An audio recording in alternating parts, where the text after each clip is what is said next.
কি হয়েছে মা? কি হয়েছে? কি হয়েছে মা? কি হয়েছে তোমার? কি হয়েছে?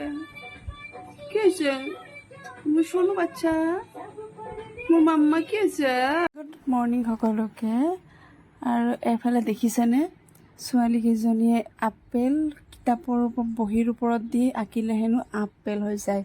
কপি কৰিছে তাৰমানে। আৰু কপি কৰা ষ্টাইলটো দেখিছে? আজিকালি ল'ৰা ছোৱালীৰ কিমান যে বুদ্ধিয়ক হৈছে, আচৰিত মানে। আমাৰ সময়ততো এইবোৰ বুদ্ধি আমাৰ নাছিলে কিজানি। আমি যেতিয়া ডাঙৰ হ'লোঁ তেতিয়াহে বুজিলোঁ, দেখিলোঁ। এতিয়া ল'ৰা ছোৱালী যে কি খাই জন্ম হয়, আচৰিত। আৰু ইমান মানে একেবাৰে বুদ্ধিয়ক।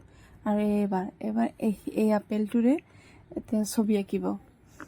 কি যে ক'ম আৰু এতিয়া ভাবিলোঁ অকণমান চাহ বনাওঁ আৰু আজি গধূলিৰ সময়খিনি আপোনালোকৰ লগত স্পেণ্ড কৰিলোঁ।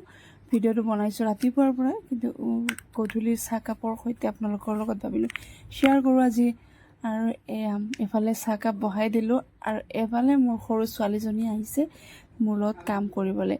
আৰু এতিয়া ছোৱালী ডাঙৰ হৈ গ'ল, কাম কৰিব পৰা হৈ গ'ল। মোৰ লগত দেখিছেনে কিমান ধুনীয়াকৈ হেল্প কৰিছে। আৰু গোটেই বাচনখিনি এটা এটাকৈ গোটেইখিনি ধুনীয়াকৈ থৈ আছে। আচলতে ছোৱালী মানুহ মানে মাকৰ আৰাম, মাকৰ সুখ মানে মাকৰ আনন্দ। এইটো কথা কিন্তু একেবাৰে সঁচা। ছোৱালীজনী যদি নহ'লে হয় একদম বুজিবই নোৱাৰিলোঁ হয়। আৰু এফালে মোৰ চাহ প্ৰায় হ'লেই, এফালে গাখীৰখিনিও ঢালি দিলোঁ। আৰু গধূলিৰ চাহকাপৰ যিটো আমেজ, সেইটো সঁচাকৈ মানে অতুলনীয়। গধূলি যদি কিবাকৈ অকণমান গাটো বেয়া লাগি থাকে বা মাথাটো অকণমান বেয়া লাগি থাকে, তেনেহ'লে চাহকাপটো যদি ধুনীয়াকৈ খাই দিওঁ, একেবাৰে মানে ভোৰকৈ গোটেই নোহোৱা হৈ যায়। মানে গোটেই মানে দেহৰ যিটো ক্লান্তি, দেহৰ যিটো অশান্তি, মাথাৰ কিবা বিষ, সকলোখিনি মানে একদম মেডিচিনৰ নিচিনা কাম কৰে। মোৰ এনেকুৱা হয়, আপোনালোকৰো বাৰু এনেকুৱাই হয়নে? আৰু এয়া সকলো কাৰণে চাহ ঢালিলোঁ।